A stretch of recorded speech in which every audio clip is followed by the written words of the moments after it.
Hello everyone. I hope you are doing well.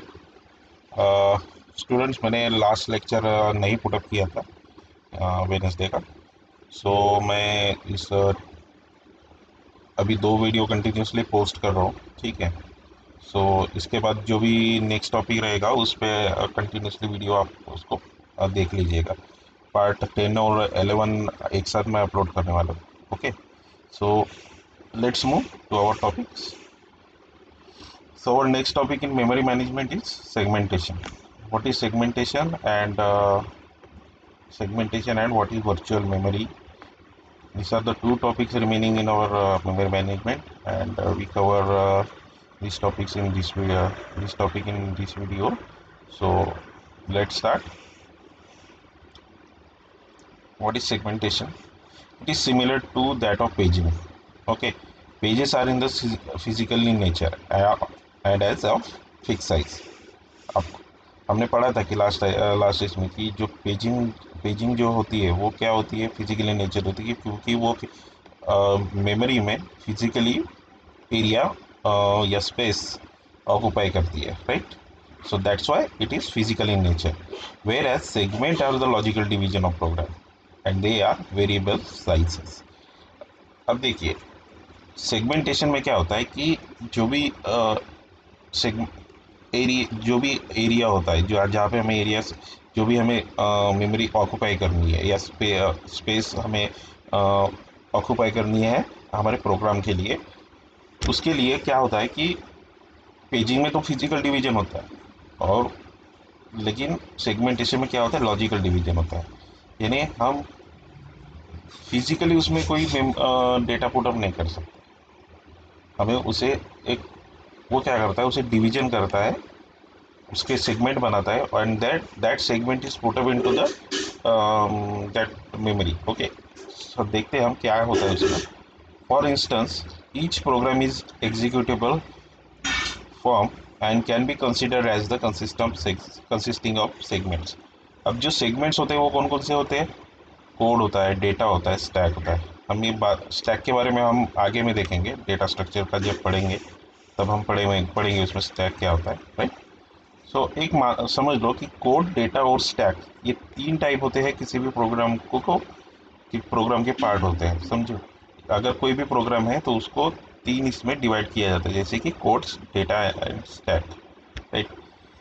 Each of this further can be divided into further segments and in a program normally we have the main program and some sub programmes.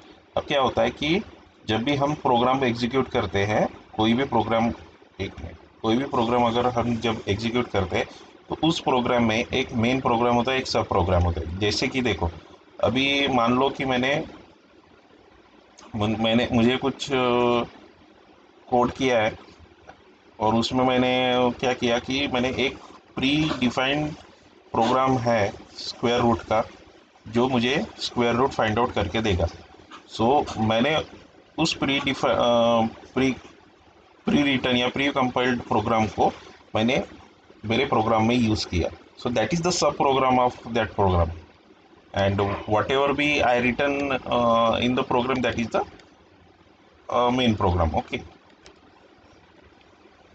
So this can be various function such as square root, वही मैं अभी बताया हुआ इस pre retire and pre compiled. हम इसको example के साथ डायग्रामेटिक फॉर्म में समझेंगे. ओके.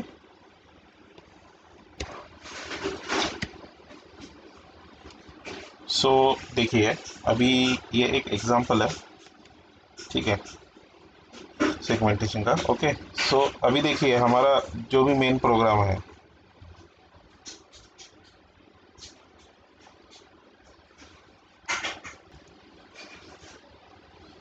अभी जो भी हमारा मेन प्रोग्राम है, वो जो भी प्रोग्राम है, हम प्रोग्राम बोलेंगे, मेन प्रोग्राम नहीं. प्रोग्राम जो भी डिवाइड होता है वो सेगमेंटेशन में डिवाइड होता है. जैसे कि देखिए, अभी ये हमारा मेन प्रोग्राम के लिए एक सेगमेंट हो गया, राइट. देन ये एक प्रोग्राम हो गया, राइट. देन हमारा सब प्रोग्राम के लिए, क्योंकि देखिए एसक्यूआरटी भी एक सब प्रोग्राम है, लेकिन वो कैसा प्री रिटाइंड और प्री कंपाइल्ड प्रोग्राम है, राइट. सो हम उसको यूज़ करने वाले मेन प्रोग्राम में, अब जो भी उसके रिलेटेड सब प्रोग्राम होगा, उसके लिए रिलेटेड भी जो सब प्रोग्राम्स होंगे उनके लिए भी एक सेगमेंटेशन हमें क्रिएट करना होगा। सो इसमें क्या होता है कि ऑपरेटिंग सिस्टम उसके लिए भी एक सब प्रोग्राम के लिए भी एक सेगमेंट अलोकेट करता है। And third is the data area and the fourth segment is allot to stack area, right. ये हम देखेंगे आगे में, स्टैक एरिया डेटा एरिया क्या रहेगा बाद में देखेंगे, राइट। सो अभी क्या होता है कि हर हर अभी ये तो हो गया हमारा प्रोग्राम का सेगमेंटेशन, राइट। अब इस ये जो प्रोग्राम का सेगमेंटेशन है इसको हमें पर्टिकुलर एक मेमोरी में उसे पुटअप करना पड़ेगा। यूज़ तो करता है पेजिंग की तरह, राइट। पेजिंग की तरह ही वो अलोकेट करता है मेमोरी, बट हम एक प्रोग्राम को स्मॉल स्मॉल पार्ट में उसे सेगमेंट करते हैं, राइट। अब देखिए, जैसे कि देखिए ये एक टेबल है जिसमें हर इसको कितना मेमोरी अलोकेट किया गया है वो शो किया है, राइट। मेन प्रोग्राम को लिमिट है 1000 की, so our base address is 1400, segment one 400, limit is 400 and base address is 6300।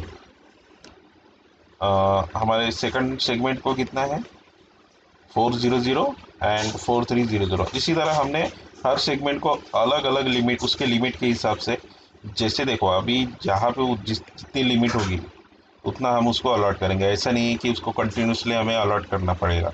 Fix size में क्या होता था कि हम क्या करते थे, उसे कंटिन्यूसली उसको एक फिक्स साइज में ही अलॉट करते थे, लेकिन हमने एक वेरिएबल पेजिंग देखा था जिसमें हमने क्या किया था कि हर हर मेमोरी हर पेज अपने अपने लिए एक पेज फ्रेम में ऐड करके उसे पर्टिकुलर वेरिएबल मेमोरी अलोकेट कर देता था, राइट। सो देखिए इसमें सेगमेंट जीरो में क्या है, देखो बेस एड्रेस इसका 1400 है, देन सेगमेंट टू को 4300 है, राइट। सेगमेंट वन को हमने 6300 सेगमेंट किया था। क्यों? अभी क्योंकि उतनी मेमोरी वहाँ पे अवेलेबल है, right. So it jumps to the last part of memory, last base address, and it gives proper memory whatever they require. So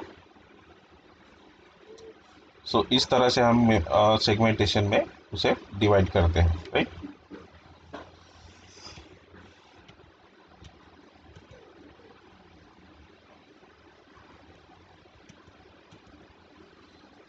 देखिए the segment table has separate entry for each segment, giving the segment in physical memory and length of that segment, okay। वही बोला गया जो हमने अभी समझा, ठीक है। So here we completed our segmentation. Our next topic is the virtual memory. देख लेते हैं virtual memory क्या है। The memory management discussed so far keeps many processes in the memory simultaneously to allow multi-programming. However, they require the entire process to be the memory before process can be executed. अब क्या होता है memory management में, जब भी हम कोई अभी जो भी प्रोग्राम एग्जीक्यूट होता है, जब भी मल्टी प्रोग्रामिंग चलती है, तो क्या होता है कि साइमल्टेनियसली मेमोरी का यूज़ होता है, राइट। सो दैट टाइम क्या होता है कि जो भी मेमोरी है वो हर हर इसको तो अलॉट नहीं होगी ना। जैसे अगर मेरे 2-3 प्रोग्राम है वो साइमल्टेनियस प्रोसेस होना चाहते हैं तो सबको मेमोरी एक साथ अलोकेट नहीं कर सकते। सो ऑपरेटिंग सिस्टम क्या करता है कि उसके लिए एक कंसेप्ट लाया है उसने, that is the virtual memory. So virtual memory में क्या क्या है, क्या होता है देखते हैं हम। जब भी कोई देखो, और एक हाँ, उसमें जब भी कोई प्रोग्राम प्रोसेस होता है तो उसको एक, अभी देखिए 3-4 प्रोग्राम एक साथ प्रोग्राम एग्जीक्यूट हो रहे हैं तो उसके लिए हमें कोई मेमोरी अलोकेट तो करनी ही पड़ेगी, राइट। अगर रिक्वेस्ट हमें यूज़र की तरफ से कोई इनपुट्स आए हैं 3 प्रोग्राम के, तो अगर एक ही प्रोग्राम एग्जीक्यूट होता है तो हमें 2 प्रोग्राम के लिए एक प्रॉपर मेमोरी, उसे स्टैंड बाय पे रखने के लिए एक प्रॉपर मेमोरी की ज़रूरत पड़ेगी, right. So virtual memory is the technique which allows the execution of process that may not be completely in memory. Some part of it can be used on disk. The main advantage of this is that the user program can be larger than the physical memory. Virtual memory is difficult to implement and decreases performances. They can be implemented by paging, segmentation, और combined schema. सो देखिए क्या होता है कि इसके लिए जो भी अभी जो हमने बात की उसके लिए हमें कौन सा कंसेप्ट लाया गया, वर्चुअल मेमोरी का. वो क्या करता है कि जब भी मेन मेमोरी में जब भी प्रोग्राम एग्जीक्यूट होता है तो वर्चुअल मेमोरी की हेल्प से वो डिस्क में ऐसी कुछ मेमोरी का पार्ट अलोकेट करता है जिससे उस प्रोग्राम्स को जो भी स्टैंड बाय प्रोग्राम्स है उनको स्टोर कर सके, या फिर उसके पेजेस को जो भी देखिए अभी एक सब पूरा प्रोग्राम है तो वो भी एक सब प्रोग्राम्स में डिवाइड होगा ना, छोटे छोटे पार्ट्स में डिवाइड होगा. अगर हम एक प्रोग्राम की बात कर रहे हैं तो उसके लिए भी एक प्रॉपर मेमोरी लगेगी क्योंकि हर प्रोग्राम पूरी तरह ऑक्यूपाई नहीं कर पाएगा मेन मेमोरी को. सो उसके लिए हमें एक स्टोर एक मेमोरी रखनी पड़ेगी. सो उस टाइम क्या करता है कि ऑपरेटिंग सिस्टम वर्चुअल मेमोरी की हेल्प से डिस्क में ऐसी कुछ मेमोरी अलोकेट कर देता है जहाँ पे वो प्रोग्राम स्टैंड बाय पे रह सके, and then it move to main memory. Okay. A program is divided into pages and some pages are loaded into memory and rest remain on the disk. वही बोला मैंने.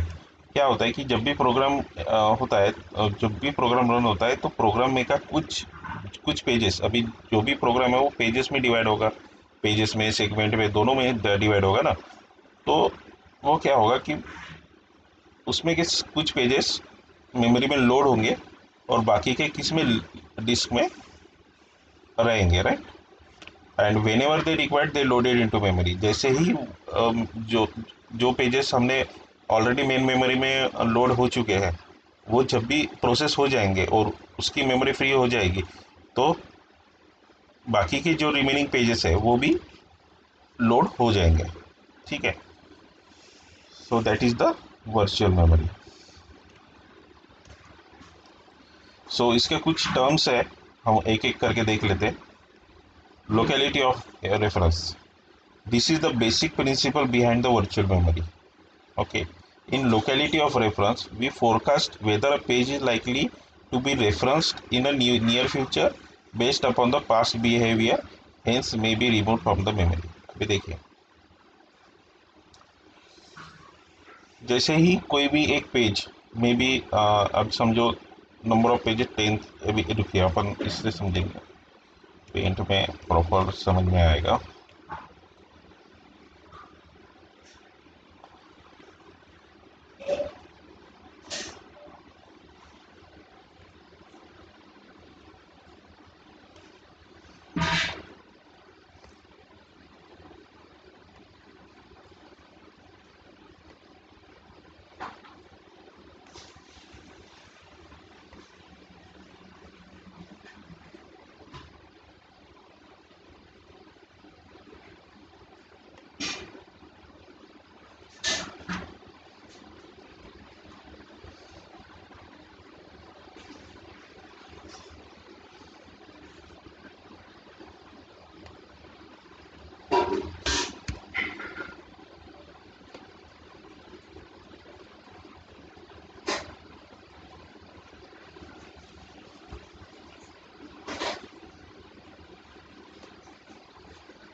देखिए, ये सपोज मान लो हमारा प्रोग्राम है, राइट। अब ये जब भी डिस्क में स्टोर होगा तो एक से पेजेस क्रिएट करेगा, राइट, वर्चुअल मेमोरी के हेल्प से पेजेस क्रिएट करेगा। और क्या होगा कि जब भी ये पेजेस यहाँ पे लोड होंगे, राइट, मेन मेमोरी में लोड होंगे, सपोज यहाँ पे कुछ प्रोसेस चल रहे हैं पेजेस के, यहाँ पे हमने कुछ पेजेस, यहाँ पे कुछ पेजेस रन हो रहे हैं। सो अभी क्या हो रहा है कि यहाँ पे कुछ पेजेस रन हो रहे हैं, राइट, उनके प्रोसेस हो रही है। सो मान लो ये पेज रिलेट है, सॉरी,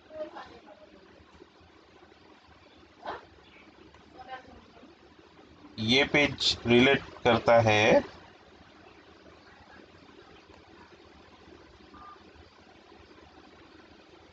ये पेज रिलेट करता है इससे, right.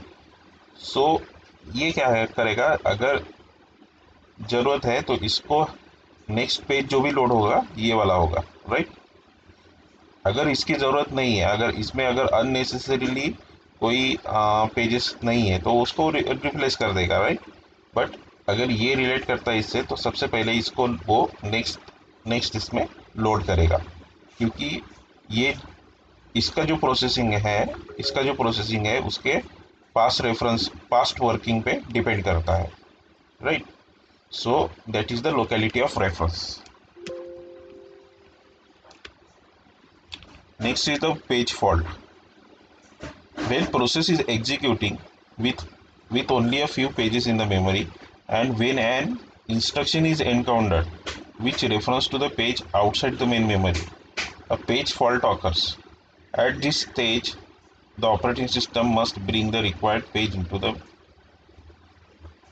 in required page into the memory.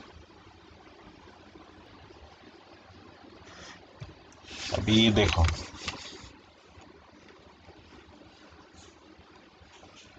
क्या होता है कि एक मिनट इसको क्लियर कर देते हैं, एक मिनट। अभी हमारे मेन मेमोरी में कुछ पेजेस और लोड हो चुके हैं, राइट।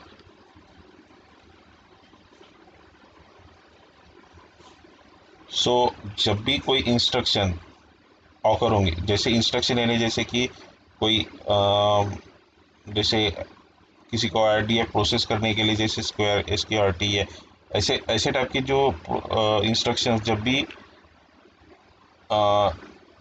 ऑकर होंगे, जैसे कि जैसे अभी ये पेज में कोई इंस्ट्रक्शन ऑकर हो गया, बट ये पेज जो है ये रिक्वायर्ड इंस्ट्रक्शन को फुलफिल नहीं करता है, so that page is the unnecessarily page, यानी उस पेज का उस इंस्ट्रक्शन को कोई काम नहीं है। बट इन सेम टाइम उससे रिलेटेड पेज जो भी है, उससे रिलेटेड जो भी पेज है वो यहाँ पे अवेलेबल है। सो दैट टाइम ये क्या करेगा, एक फंक्शन ऑपरेटिंग सिस्टम क्या करेगा, पेज फॉल्ट को ट्रिगर करेगा, right. Page, that is the page fault, nothing but the page fault, और उसे वो रिप्लेस कर देगा, that is the page fault. Okay, working set. At any time, a process has number of pages in a physical memory.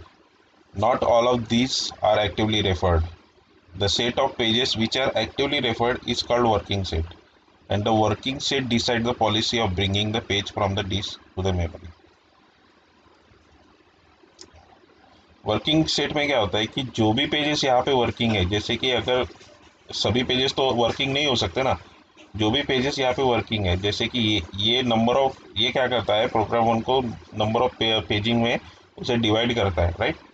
But सभी pages main memory में नहीं जाते, कुछ पेजेस जाते कुछ पेजेस नहीं जाते, तो जो भी पेजेस वहाँ पे रिक्वायर्ड है, जो भी मेन मेमोरी में लोड होंगे, जिस पे वो काम करने वाला है, so that pages is only the working set. Okay, so that pages also are called as working set. Okay, page replacement policy. As the number of process and number of pages in the main memory increases, all the page frames may get occupied. At this time, if a new page is be brought in the operating system, it has to be overwritten some existing pages in the memory. The page chosen in selected page by the replacement policy. Replacement policy उसी तरह काम करती है, जिससे देखिए अभी हमारा main memory में पेज लोड हो गया, राइट।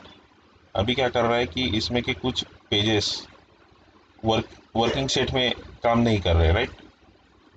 वर्किंग सेट में काम नहीं कर रहे, या फिर एक किसी का काम हो चुका है, but it occupies some memory. Okay, so that time whenever a new page is loaded into main memory, that replace the page and processed. Okay, so that policy is known as the page replacement policy. Dirty page or beat page. Dirty beat. If the page in the memory has been modified after it loaded from the disk, is called a dirty page. Nowadays, one bit used to indicate modification of page. This bit is called a dirty bit. The page is dirty, it cannot be blindly overwritten, otherwise update will be lost. देखिए क्या होता है dirty dirty page और dirty bit. जब main memory में अगर कोई data यहाँ पे पुटअप किया जा रहा है, सो दैट टाइम क्या होता है कि अगर इन डिस्क उसमें कोई मॉडिफिकेशन ऑकर होती है, कोई अगर मॉडिफिकेशन किया जाता है, और वो जब भी पेज मेन मेमोरी में लोड होता है, तो उसमें क्या होता है कि एक सर्टन मॉडिफिकेशंस किए होते हैं। दैट टाइम उसमें वो जो बीट है, वो बीट क्या कंसिडर करता है, उसे डर्टी बीट कंसिडर करता है, राइट। जो भी मॉडिफिकेशन हुआ है उसमें, जो भी बीट के चेंजेस हुए हैं, सो बीट चेंजेस, या बोल सकते हैं कि उसमें जो भी पेज में मॉडिफिकेशन किया है, सो उस टाइम वो उसे क्या कंसिडर करता है। क्योंकि देखिए कोई भी कोड जो भी मैनेज होता है, वो एक प्रॉपर मैनेजमेंट होता है, उसका प्रॉपर मैनेजमेंट जो मशीन को समझ सके। लेकिन अगर उसमें अनयूजुअली कोई मॉडिफिकेशन हो गया, तो मशीन को अंडरस्टैंडेबल फॉर्म का अंडरस्टैंड होना थोड़ा सा डिफ़िकल्ट जाता है। सो उस टाइम में उस पेज को क्या डर्टी पेज या फिर डर्टी बिट कंसीडर किया जाता है। बस यही है, बाकी कुछ नहीं। Demand paging. In demand paging, a page is brought only when demanded. When page fault is result, then only page is loaded into memory. In this scheme, lots of pages remains in the memory. अब जब मैंने कहा था कि page fault occur होने के बाद वो जो रिप्लेसमेंट करता है, सो उस टाइम रिप्लेसमेंट के लिए भी उसे पहले डिमांड तो करनी पड़ेगी। सो जब भी वो इस पेज फॉल्ट को रिप्लेस करता है with page replacement policy, that time वो जो प्रोसेस है, जो भी वो प्रोसेस फॉर्म हो रही है, उसे हम क्या कहते हैं, डिमांड पेजिंग। ठीक है। सो यही है वर्चुअल मेमोरी। इसको थोड़ा सा डायग्रामेटिकली पढ़ते जाइए, उससे क्या होगा कि आपको समझ में आएगा। जो भी मैं डायग्राम्स यूज़ करता हूँ, उसे एक बार ड्रॉ करके खुद से समझने की कोशिश कीजिए। ठीक है। So our next topic is the graphical user interface, which will cover into the part 11. Sorry, okay, part 11, and see what are their advantages, and why we use graphical user interface, how it comes, and see their various component terms used in any graphical user interface. So we completing this video. Okay, so stay safe, student. Goodbye. Okay.